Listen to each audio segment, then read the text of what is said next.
An April Fool's joke is coming true because Homestar Runner is coming back based on their return this April Fool's Day. So is it an April Fool's inception because now it's serious? I think it's less an inception more than because they have been updating over time bits and pieces, and it had been like a 3-year gap I think since the last real update to the website. And then they just decided to finally get around to putting some content back up there, and they weren't expecting such a large response, that the fan base was still out there and still that hungry for new content.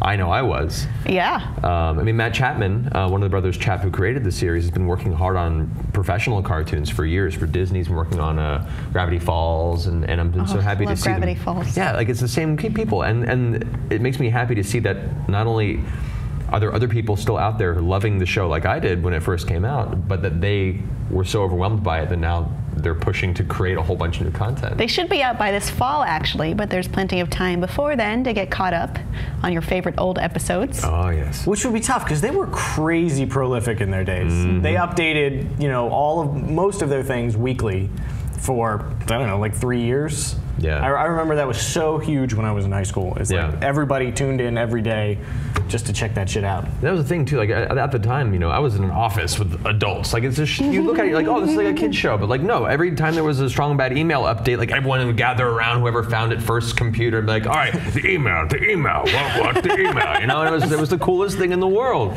So, eBay, games, Squawk by out here trying to do this little thing there, Homestar. Stop it. Yeah, they had that Telltale game, that point-and-click adventure that was in there, and that did okay. Mm-hmm.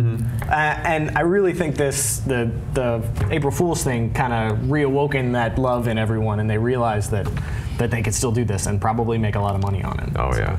So I'm excited at the prospect. Me too. And I'll be waiting with bated breath. Where do you think they'll go? Where do you think they'll modernize? Here's the thing. Ever since the beginning, they've been very specific about keeping control of their brand and not overblowing it. Mm-hmm. They had offers when it got really popular online originally. Many offers to create like a TV show. Yeah, I'm sure. To really go full Cartoon Network throttle with it, and they turned it all down because they didn't want it to expand beyond what it was. Mm-hmm. And that's part of why I respect it so much. So I don't think they're going to go too crazy with it. I mean, they're welcome to, of course, because you get a little older and you think, well, I got to put my grandkids through college.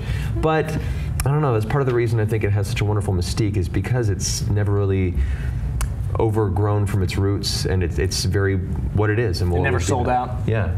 Does that make it seem more appealing? I mean, certainly for our generation, because it was ours and nobody else's.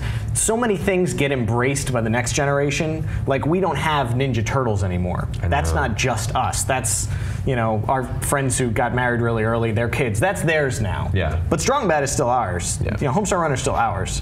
So, I mean, I'm worried that it'll come back and it won't be as magical as it was before, probably because we're not as young as we were before. Right. But maybe. If anybody could do it, it's these guys. Yeah. So. Well, we talked about the nostalgia effect before, and being taken to a place where you felt and to the hype. It tends to be, well, these entertainment things don't really have any objective value. You project the value onto it, and if that value is related to your memories that you may have invented, is that so bad? True. Or being on a pedestal in your memories. Yeah, not everything necessarily holds up, though I will say after recently watching Neverending Story again, that movie holds up. That is a timeless classic, I'm just saying. All right, and we're glad that we don't have to share with children, as Tim pointed out. Let us know what you think about Homestar Runner's return, and if you'll be watching, please write that below in the comments, and please be sure to subscribe.